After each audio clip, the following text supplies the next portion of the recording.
বিসমিল্লাহির রহমানির রহিম। আসসালামু আলাইকুম এভরিওয়ান। কি অবস্থা, সবাই কেমন আছেন? আশা করি যে যেখানে আছেন সবাই ভালো আছেন। আলহামদুলিল্লাহ আমরাও ভালো আছি। আমরা খেতে বসে গেলাম। এই যে দুপুরে কি কি আয়োজন ছিল চলেন দেখিয়ে দিই। এইটা আজকের ছিল ভর্তা। এই ভর্তাটা কালকের ভর্তা আর আজকের ভর্তা একটা।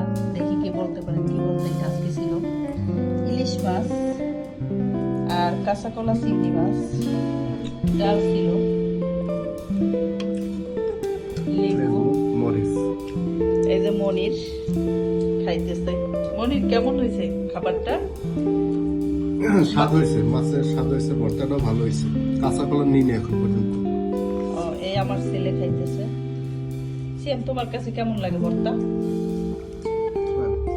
সে অসুস্থ, কথা বলতে চায় না। আমাদের আজকের খাবারগুলো আপনাদের কাছে কার কার কাছে কেমন লাগে? যদি ভালো লাগে সবাই লাইক কমেন্ট শেয়ার দিয়ে পাশে থাকবেন। সবাই ভালো থাকবেন।